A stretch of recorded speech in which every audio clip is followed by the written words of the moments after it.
Di Bali, wisatawan lokal dan mancanegara bisa mengajak anak-anak mengikuti kegiatan alternatif saat nyepi. Ya, kegiatan face painting di mana anak-anak dapat diajak untuk lebih meningkatkan kreativitas mereka.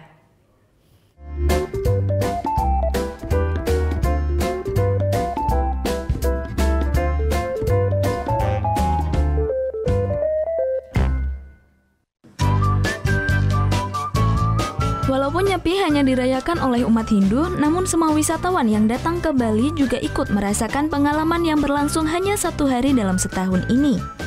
Saat perayaan Nyepi, beberapa tempat penginapan di Bali seperti The Anvaya Beach Resort tetap memberikan fasilitas alternatif kegiatan anak yang syarat edukatif seperti face painting.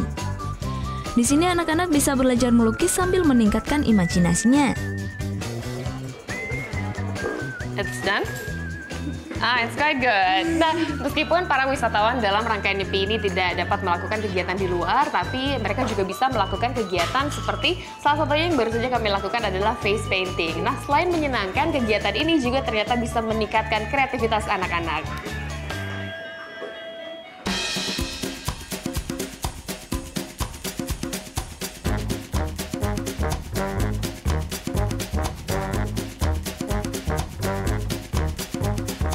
Orang tua pun tidak perlu khawatir, bahan-bahan yang digunakan dalam face painting ini semua aman dan alami.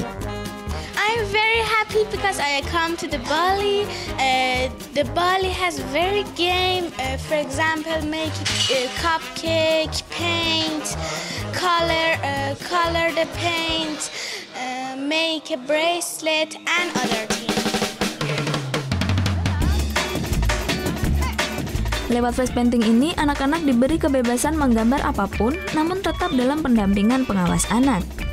Tujuan dari Kids Activity ini kita bisa meningkatkan motorik anak dan menambah kreativitas anak itu. Jadi mereka nggak selalu fokus ke komputer, tapi mereka bisa mengkreativitaskan apa yang mereka inginkan seperti membuat flower making, melukis telur, melukis kura-kura, dan lain sebagainya.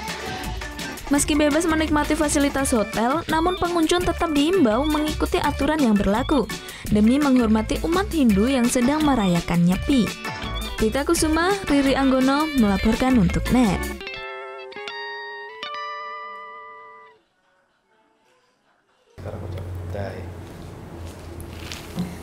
Udah selesai kan nontonnya? Nah, jadi jangan lupa buat like, komen, dan subscribe ya.